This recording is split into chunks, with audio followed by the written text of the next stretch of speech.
Welcome to the Mediterranean island country of Malta. Malta is famous for its stunning coastlines, it's a diving hotspot, and its buildings and areas that look so periodical, it's become a popular filming spot for Hollywood blockbusters. We'll take you on one big circular tour of the country and stop off at all the exciting places along the way, including cities, nature areas, and one place you might be able to grab a can of spinach. Malta has 3 UNESCO World Heritage Sites on it, and one of them is the current capital city, Valletta, where our journey will begin. Valletta is one of the smallest capital cities in Europe, with a population of less than 6,000 people classed as permanent residents. The city is tiny in size as well, and is situated on a peninsula that is just over 1 kilometre long and half a kilometre wide. The streets in Valletta are extremely straight and were designed this way in order to protect the architecture. On either side of these straight streets are steep dips from the elevated centre point to the waterfront.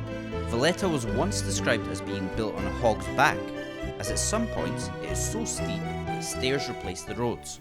In the past, one of the best ways to reach Upper Valletta was to go up the infamous Nix Mangiari Stairs.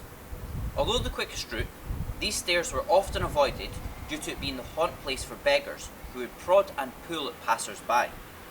They would cry out Nix Mangiari, which actually translated to nothing to eat, and eventually became the inspiration for the name of these stairs. You'll notice that the steps all over the city are wide and low.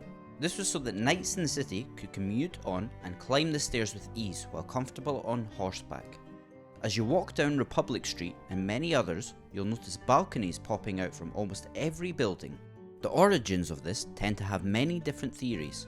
The most popular is that they came from Arabic culture, in order to allow women to view the streets while remaining hidden.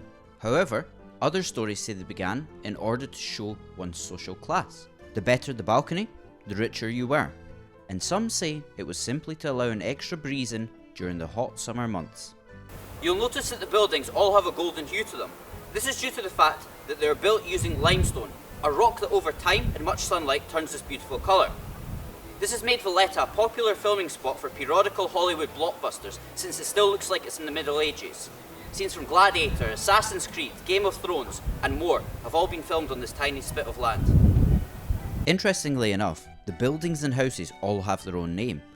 The Maltese don't tend to number their house, and instead seem keen on the idea of humanising them by providing them name tags. Malta is one of the driest countries in the world, and there are actually barrels placed on rooftops that locals use to collect rainwater for watering plants and cleaning. They even distilled seawater for 140 years at one point. One place that you'll find green though is the Barrakka Gardens. The gardens date back to 1661 and used to be a private garden for the knights of the island. Every day at noon, a salute is fired from the cannons, gathering crowds eager to see the famous sight. The upper gardens provide a great panoramic view of the coast. From here, you'll see the 3 cities, Valletta's neighbours, that consist of the cities of Birgu, Senglia and Bormla. Sometimes, they're even more visited than Valletta. The gardens are the perfect place to sit after you grab an ice cream at Amorino on Republic Street. Amor is the Italian word for love, and the Italian creators of the shop cleverly allow you to give an ice cream rose to your sweetheart. They might be a little bit expensive, but they do advertise that you can make the rose up from as many different flavours as you want. At the beginning of the city, next to the Triton Fountain, is the island's main bus station. The majority of major bus routes come through here. It is the easiest place to get the bus to when you arrive at the airport. You can get the X4 between the two. We would recommend buying one of the 7-day Explore cards. These allow you to hop on and off any bus, anytime, all over the island. Between 8 and 7:30 p.m., you can buy these in the airport's arrival terminal at the Malta Public Transport Kiosk. As we move round anti-clockwise, there is a couple of places in the area of Buggiba that foodies will love. Maiden Sud is a pizzeria that has the Naples influence to it. It has thin crust around the middle of the pizza and thick dough that puffs up around the sides. A small hole in the wall on a residential street. You could easily miss this place, but be sure to visit it for tasty pizza that is well worth its price. Our next stop will go down well with spice lovers. Gandhi Tandoori is an Indian restaurant that offers a buffet over the weekend days. Open for more than 30 years, the chefs specialise in cooking authentic Indian dishes, and during these buffets there are over 20 dishes to choose from. Golden oldie curries like madras and korma are joined by more unusual dishes, allowing a great variety to choose from. The last would be the best option for those just wanting a nibble. Cheeky Monkey is a gastropub that offers snacks but also pub-style meals. Possibly a spot you will be more likely to grab a drink. This place offers cheeky 2-for-1 happy hour cocktails between 4 and 7 p.m. accompanied by a free basket of monkey nuts to nibble on, swings to sit on, and a great view of the sea from the balcony for pre-dinner drinks. In terms of shops, Malta doesn't seem to have just one main chain supermarket.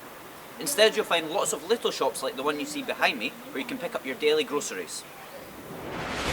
Malta consists of 3 different islands: mainland Malta, Camino, and Gozo. Right now we're going to explore the popular Gozo and see what there is to do there. The island's inhabitants are known as Gozidans, and there are over 35,000 people living here. Of course, since it is a separate island to Malta, to get across you will have to take a boat. Ferries from the Cerchewa port on Malta depart every 45 minutes all year round and take you across to the small town of Mgar. You can find a copy of the schedule on the Gozo channel website. To get to Cerchewa by bus, you can take the 42 from Valletta, 222 from St. Julian's, or 221 from Buggiba, to name a few. Try to head up to the top deck and you will catch some stunning views of the island and the Mediterranean Ocean while en route. About halfway into the trip, you'll also be able to spot the third island, Camino, which is famous for its crystal clear waters at the Blue Lagoon. The great thing about Gozo is that the 7-day pass for Malta also can be used here. However, another way to get around is by quad bike. Once you arrive at the port of Mgar, you can visit Gozo Quad Hire. Good morning from Gozo Quad Hire. I'm Joseph Attard, Managing Director of Gozo Quad Hire. Please come and try our quads to go around the island. The quad bikes here can be rented for a whole day, a number of days, or even just a minimum of 4 hours. It costs €45 for 4 hours, which is fairly cheap considering it comes with a full tank of fuel. The bikes must be hired by a driver with a licence and is over 21. They can be ridden only on the main roads of Gozo, but it's a great way to gain easy access and have the freedom to explore the island while also providing a thrilling adventure. All roads in Gozo lead to Victoria. Victoria is the main city here in Gozo, and it gained its name after the commemoration of Queen Victoria's Golden Jubilee in 1887. However, the locals here know it more commonly as Rabat, which is the name it had centuries ago. Within the city, you'll find the intimidating citadel dominating the skyline. The citadel used to provide protection for the residents of Rabat, but the one you see today has been rebuilt. For 2 centuries, the city was repeatedly attacked by Turk and Berber pirates. The people of the city had to hide here while the sieges took place. Nowadays, only a couple of families live within the citadel walls, and you'll find a few museums in the Cathedral of Gozo in the central square. Other than this, the walls of the city provide an amazing place to see the island stretching into the distance. As we mentioned, Gozo is popular for its beaches. Ramla Bay is the largest and arguably the most beautiful. This is down to the red coloured sand on the beach. You can get a great view of the beach from the Tal Mixta cave, which provides an excellent photo opportunity. It's very easy to get there, it is free parking, and you can park your quad right by the beach. North of Ramla Bay, past the beach town of Marcelforn, are the salt pans. These salt pans were naturally formed 350 years ago in order to collect the salt present in the seawater. In between May and September, when the island is at its hottest, the water dries up and people can be seen gathering the salt. You can actually see vendors by the side of the road selling it fresh from collecting. The salt pans run along a promenade that stretches over 3 kilometers long, and if you keep walking, you'll eventually come to Wied Azure, a small cove situated between cliffs. The only way to get into the water is to go down the stairs carved into the cliff, and in summer, the water here is crystal clear and perfect for scuba diving. Further along from Wied el Azri is the Wied el Mielaħ window. How did the Maltese come up with these names? This is a natural limestone arch that is high above the waters below. Since the ceiling of the window is still thick, you can walk onto the arch. Sadly, one of the most well-known features of the island was the Azure Window. The Azure Window was one of the most visited places in Malta, and when I say was, it's because it sadly collapsed in 2017 and was lost to the sea. The area is still visited though, with a couple of other natural phenomena in the small area of Diar, like the inland sea dive site. Scientists believe that caves were here before an earthquake ruined it and created the rocky formations you can now see. On calm days, fishing boats offer trips to pass through the archway and tour the surrounding area. So to recap, hire a quad, visit the citadel, sunbathe and swim on Ramla Beach, visit the salt pans, scuba dive at Wied el Azri and brave Wied el Mielaħ, and see all that Diar has to offer. Back onto mainland Malta, close by the ferry port, Anchor Bay hosts one of the most popular tourist locations on the island. The Popeye Village was first introduced as a film set for a Hollywood blockbuster of the character of the same name. For those who are too young to remember, Popeye is a famous spinach-eating cartoon character that was first introduced in the 1929 comic strip. This led to many cartoon series being created about Popeye, whereby eating spinach he gains instant super strength. His rise to fame was quick, and in the late 1970s, Disney and Paramount Pictures combined to make a film about him.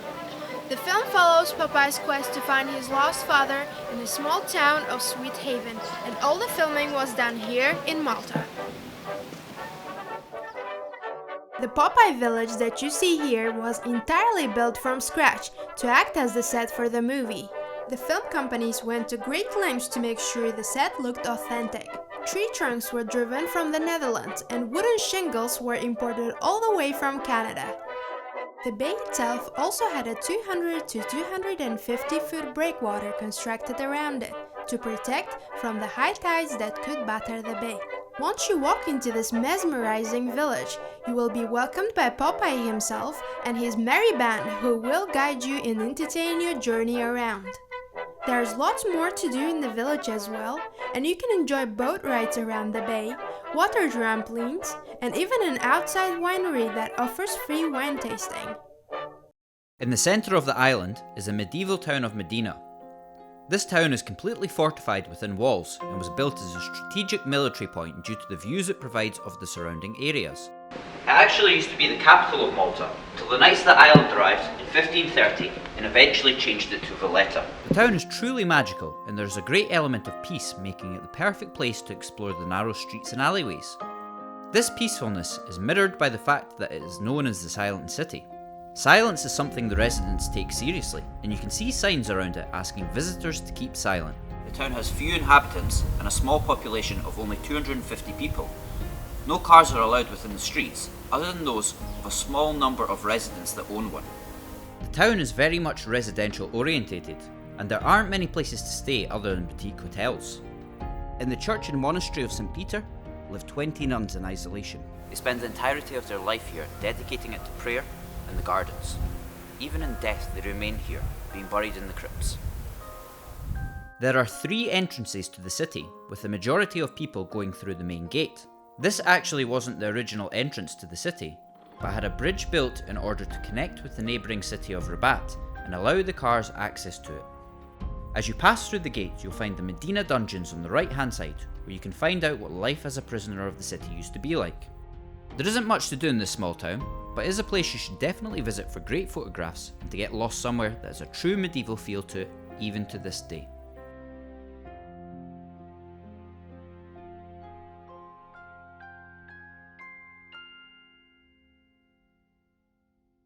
In contrast to Mdina, the neighboring village of Rabat is just a step away, where 11,000 people live. One of the most popular places to go here is actually on the outskirts. A traditional snack in Malta is pastice, And although it doesn't look like much, one of the most highly rated places to get them is in Crystal Palace. Pastize are diamond or round shaped pastries that are usually filled with either mushy peas or ricotta cheese. These golden nuggets are so cheap and delicious and can be easily picked up on the road. At first, Crystal Palace was open to allow British soldiers to grab a bite to eat at any hour, and it seems traditions die hard. This small traditional pastize house hardly ever closes and is generally open 24/7. It's interesting to see the different types of people who all come here at different hours of the day. You'll find pastize all around the island, and pastizzerias are common in most of the residential areas. It is so ingrained in Maltese culture now that wherever Maltese people are, there are pastize. All over Malta, the countryside spans into the distance, and there are lots of areas you can hike between grabbing the fresh morning air. The country is known for their beautiful sheer cliffs of layered sedimentary rock. Dingli Cliffs is a perfect example of this, where the land seems to suddenly fall away. These cliffs reach an incredible 250 metres high, which is the highest point on the island, and it provides a stunning place to hike. A road runs the length of the cliffs and is well marked along the way. Malta is actually tilted, with the eastern side of the island being closer to sea level. These cliffs provided a natural defence from invaders trying to attack the west side that would have to climb the cliff face in order to gain access to the island. The cliffs take their name from the village Dingli close by. It's a quiet village with not much to it apart from a very good farm-to-table restaurant. Diar Bniet is a restaurant where they use their own hand-picked ingredients from the fields close by. They pride themselves on this and have a long history in agriculture. They offer typical Maltese food only on the menu and a wine list that contains many different wines from vineyards close by. If you keep hiking from Dingli, in about 10 kilometers you'll reach the archaeological temples of Hagar Qim and Mdina. These temples and the others that you can find on Malta are some of the oldest religious sites on Earth. Archaeologists believe that the site dates back to somewhere between 3600 and 3200 BC. Just to put it into perspective, this was around the same time humans first began using wheels. Of course, it made the megalithic temples gain an almost instant tick on the UNESCO World Heritage Sites list. Similar to Valletta, Hagar Qim's builders used Globigerina limestone in the temple's construction. Globigerina limestone is the second oldest rock on Malta and is used all over due to it covering over approximately 70% of the island. Since these temples are close by the sea, a protective tent was put up in 2009 to prevent the worst of Poseidon's wrath. Even though it was excavated, it was never completely buried, with its tallest stones remaining exposed and being featured in 18th and 19th century paintings. Once dug up, the rooms were shown to be unusually C-shaped. One of the rooms contained a small elliptical hole that would have different amounts of sunlight pass through it onto a slab, allowing people to measure the time of year. The site is open all year round until 5 p.m. in winter and 6 p.m. in summer. The number 74 from Valletta will take you right in front of the temples. In an area close by to Hagar Qim, you'll find a beautiful spot to get closer to the water. The Blue Grotto is a number of beautiful sea caverns where you can take a journey through the caves. Due to the location of these caves, when the rays of sunlight beam down onto the water, magnificent shades of blue can be seen reflecting on the caves' walls and ceilings.